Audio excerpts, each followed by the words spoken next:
I think it's important to say that there aren't different rules of the game in the subatomic world and the world that we observe, this world of common sense, let's say, that we perceive. And it's pretty well understood, I would say it's well understood, how the world that we see emerges from this rather strange but well-defined behavior that we see in the subatomic world.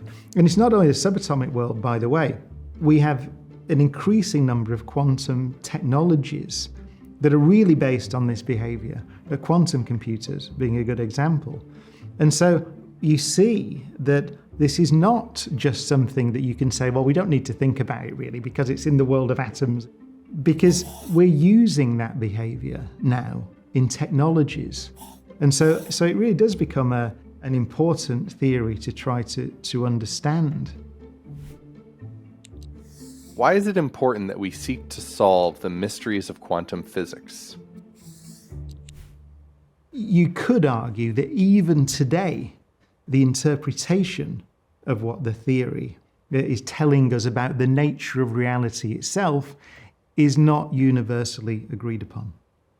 One of the big changes actually that's happened in teaching quantum mechanics in universities over the last few decades is that it was always, when I learnt it, so back even in the 1990s, it was common to teach it historically. So you go through the things that we've talked about. You go through the photoelectric effect and the structure of atoms. You get to Niels Bohr and his early explanations of how atoms might work, following on from Ernest Rutherford in Manchester detecting the atomic nucleus. And so this idea that an atom is a nucleus, a dense positive charge. It wasn't known exactly what the structure was at that time, with electrons, let's say, orbiting, in inverted commas, around it. So that there's a picture of almost like a solar system, but it was known that doesn't work because you have charged particles moving in the vicinity of other charged particles, and that means that they radiate and they would not be stable. And so there's all these things going on, confusion, and then Bohr suggests that electrons can only take certain energies, which we now call orbitals, around the atomic nucleus, and all this stuff is going on. And it used to be that we would teach it like that in university.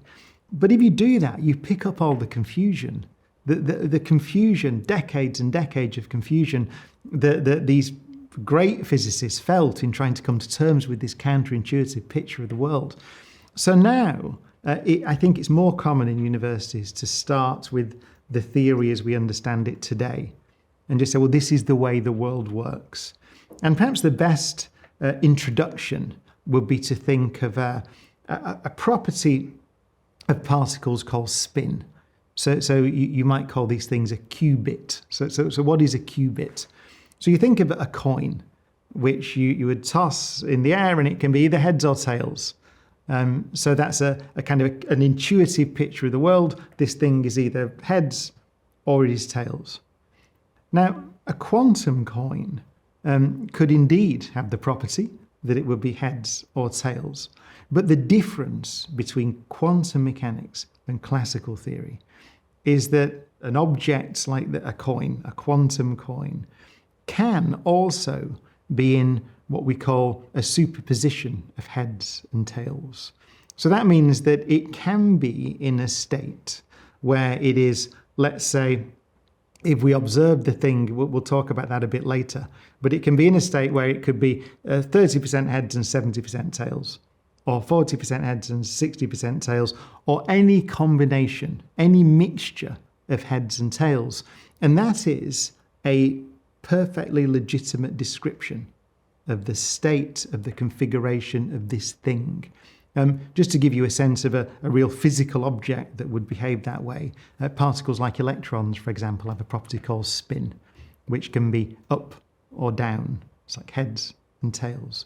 But that's the key thing, that objects like electrons can not only have definite values of some property, something that you can measure, but they can be in a mixture of those things. And it's not a probability theory in the sense that we would usually think of probability theories. So usually we'd say, well, there's a 50% chance it's going to rain tomorrow.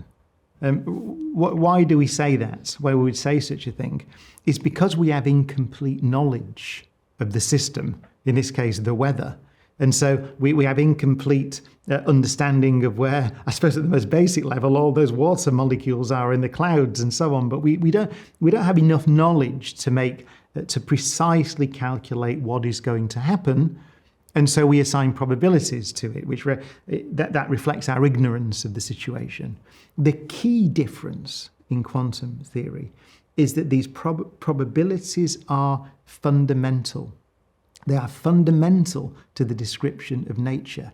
So it is not the case that if we have an electron in some kind of configuration, then our theory predicts probabilities because we don't quite know exactly how this thing is configured.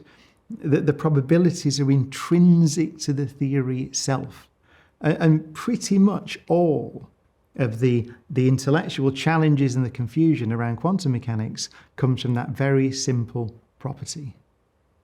If you look at pretty much any book on quantum mechanics, there is one experiment which you can describe. It's a very simple experiment which encapsulates all the, I was going to say weirdness, but let's say all the properties of the quantum world. It's called the double slit experiment. And by the way, I'll strongly recommend, I think it's almost universally accepted, the best description of the double slit experiment is freely available. It's in the Feynman Lectures, Volume 3, first chapter.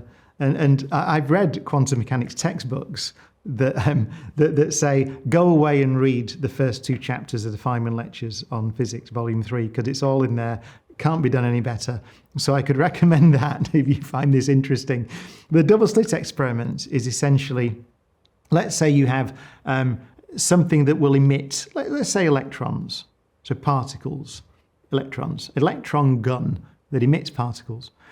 And then you have a barrier that has 2 slits cut in it and a screen. So that's the setup of the experiment. So we have something that emits electrons, 2 slits cut in a screen, and a detector, another screen that the electrons will hit. So you fire the electrons out. So what will that look like?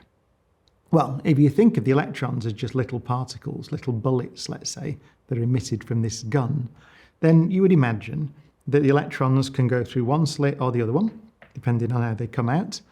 And you can imagine that they might get deflected around a little bit when they go through the slits. But basically, on the screen, you would expect most of the electrons to appear opposite one or the other of the slits, with maybe a bit of a spread because they rattle around a bit when they go through. So you get lots here, and pretty much none in the middle. But that's not what you see. What you see is a very clear pattern on the screen. You see sort of stripes, a stripe on the screen where you get lots of electrons, and then a stripe where you get very few or none, and then another stripe where you get lots, and then a stripe where you get very few or none, and then another stripe, and then very few or none. So you get this stripy pattern. That pattern is exactly the same pattern that you would get if you sent waves through the slits. Let's say water waves, any kind of waves. Then it's easy to understand. Because what's happening then, and physicists knew this back in the 1700s, right, is that you can consider each slit as a source of new waves. And the waves come out, and waves have the property that they can interfere with each other. So you can get the peak of one wave arriving at the screen from one slit, and a trough of a wave arriving at the screen from another slit. And if everything's lined up correctly, the peak and the trough cancel out and you get nothing. So you get this property where something from each slit, it's very easy to understand if it's a big extended wavy thing, lines up in such a way that it cancels out. And then it could line up in such a way that it reinforces and you get a big disturbance there. And then it cancels out again and then it reinforces again. So you can imagine this stripy pattern on the screen. That's what you get with waves. The fact that you get it from particles is interesting. But here's another interesting thing. You still get that pattern if you send one particle at a time through the slits. So it is And let me use my language carefully. I was going to say it is as if the electron can somehow explore both paths, just like a wave can, and then interfere with itself to control where it lands on the screen. As if is something that people might object to. Many physicists would say, no, it does. So the statement is that the electron explores both routes at the same time, at once, let's say, on its route from the electron gun through the slits to the screen. So that's a very strange picture of reality. We surely think of particles as following definite paths.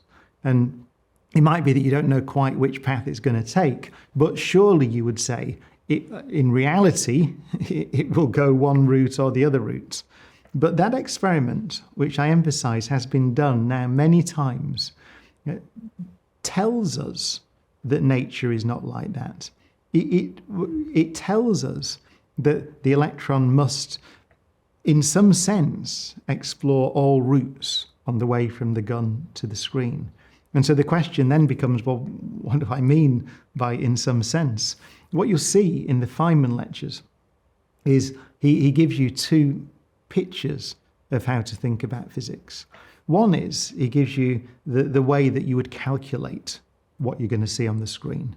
And that's really simple, as Feynman points out. So what you can do is you can calculate what's called a complex number for every route that the particle, the electron, can take from gun through the slits to the screen. So every route, every path it can possibly take. A complex number, for those that don't know about complex numbers, can be pictured as a little clock face. So a complex number has a clock hand, there's a length of the clock hand, and there's the time on the clock face. And you can calculate how those clock faces kind of evolve and change and spin around from the moment the electron's emitted to the moment it hits the screen. And the prescription is very simple. You can calculate what those clock faces look like, what those complex numbers are, and at every point on the screen, you have to take them all, every possible path to that point, and just add them up. And the length of the clock hand gives you the probability to find the electron there. It's actually the squared length of the clock hand, but whatever, it's the length of the hand. That's it. So you can see that you have this property, you can have interference, you can have one clock arriving at 12 o'clock and one clock arriving at 6 o'clock, and they cancel out and so on. You just do that, you calculate it, and you get the right answer. So it's a very, very simple prescription. But I suppose the problem comes when you say, well, what does it mean? Does it really mean, is it just calculational? Is this just mathematics? Or does it really mean that the electron explores every possible route? And by that, I mean every possible route. You might consider it going to the Andromeda galaxy and back, right? Every possible route on its journey from when it's emitted to when it's detected. And I think many physicists now would say that that is a correct description of reality. The particle does. But I just want to emphasize that the mathematics, the way that you make the calculation, is pretty simple. It's a prescription for making a calculation and you get the right answer to the experiment. The problem with quantum mechanics, I suppose, is when you try to interpret what the calculation means for the nature of reality. I think it's important to say that there aren't different rules of the game in the subatomic world and the world that we observe, this world of common sense, let's say, that we perceive. There aren't different rules.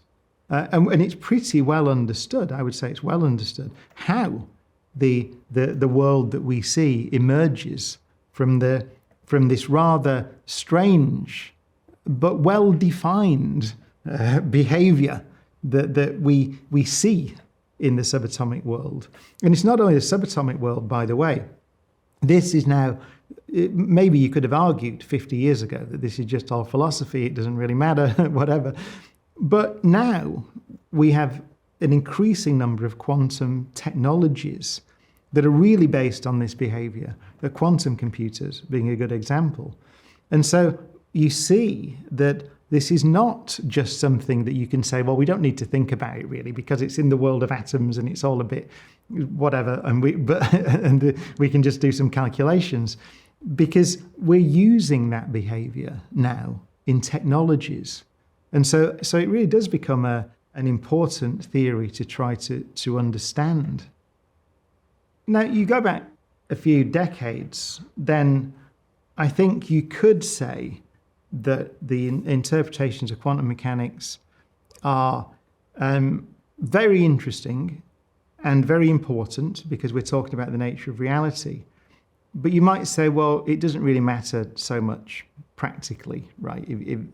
Now, I have a lot of colleagues in physics who would, I think rightly, hate that description because what we're trying to do is understand reality, what physics is. But now, particularly, I think, with the possibility of building quantum computers, this attempt to understand how large systems of quantum mechanical objects behave is becoming extremely important, because a quantum computer is a device which is built out of qubits. So remember, a qubit, an example would be an electron, which has this property that when you make an observation of the spin, let's say, of this electron, it behaves like a coin. It can be up or down, heads or tails, however you want to describe it. But that thing can also exist in a superposition, a combination of these things. And it's a perfectly valid configuration. And you use that. That's the kind of property that you use in building a quantum computer. You can also then ask the question, well, what happens if I get another one, two electrons together? These can be in what's called an entangled state. So then you have a much richer structure of this physical system. So an example of an entangled state, a very famous thing called a Bell state, would be where you set these things up. So the system of these two qubits, let's say they're up and down, these spins, right? So I can have the state up, down, plus, down, up, like that. A complete description of this state. Up, down, plus, down, up. What does that mean? So let's say I take one of these electrons and I separate them. It's a very famous paper written by Einstein, Podolsky, and Rosen that first considered this in the 1930s, and they get very upset by the behavior. So we've got a system, a state, and it's up, down, plus, down, up, let's say. And I separate these electrons. I take one to, let's say, to Pluto, and leave one on planet Earth, right? And then, so what's the description of this thing in that state? Well, it's got, in the way I described it, there's a 50-50 chance that when I make a measurement of this electron, the up or downness of it, then there's a 50-50 chance it'll be either up or down. And the same for the other one. That's what that state means. But if it's up, down, plus, down, up, then it means that if I make a measurement of that one, if I say, well, okay, I know what that is, it's up. The other one has to be down. Up, down, or down, up. It can't be up as well. Same for the other one. If I go to Pluto and have a look at this one and it's down, then this one definitely is up, right? So this is called quantum entanglement. And the reason it bothered Einstein and others is it would appear that something is instantaneously changing. And it's not just your knowledge of the system that's instantaneously changing. It would seem that the system itself is instantly configuring itself when you make some measurement. So you might say, well, this is nonsense. There must be something else. And it turns out that as far as we can tell, and a Nobel Prize was awarded for some of this research a few years ago. Then no, there's nothing hidden there. This is the way that the system is. But you think about that system of two qubits. Right? Think about it. So you've got these two things which can be up or down. There are four possible combinations of that system. You can have up, down, up, or down, down. Four for the two qubit system. For a three qubit system, you think about it, ups and downs, you'll find out there are 8 possible combinations and all mixtures of them. For 4 qubits, then it's 2 to the power 4. There's 16 possible combinations. We're talking about building quantum computers now in which we have 100, 200, 300 qubits, all in principle entangled together. The number of possible descriptions of that system, then, you have numbers that describe it. If there are 100, it's 2 to the power 100 different configurations, and any mixture of those things that are states of the system. So pretty soon, 2 to the power 100 for 100 qubits. What's the number of atoms in the universe? If you had 2 to the 500, you'd far exceed 500 qubits. The number of numbers you need to describe that system exceeds the number of atoms in the observable universe. But it's a thing that we can build. We can build just about. We're not far off being able to conceive, at least, of a network of 500 qubits. They're physical things. They're kind of like that big, some of them, right? So you have 500 of them in this room. So the power that's hidden in the description of a system like that is immense.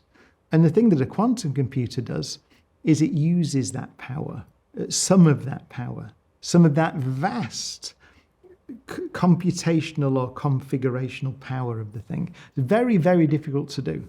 And we've not been able to do it particularly well at the moment. You'll read many papers online where obviously companies like Google, Microsoft, IBM are investing a lot of money in these devices because potentially they can carry out computations that no conceivable classical computer could make within the lifetime of the universe, because of this tremendous freedom in the description of the structure of the system. So quantum mechanics and quantum entanglement, these properties of matter, of nature, are becoming very real because we're beginning to be able to access this tremendously complicated configuration space to do useful things, to make calculations that are useful to us. Want to support the channel? Join the Big Think members community where you get access to videos early, ad-free.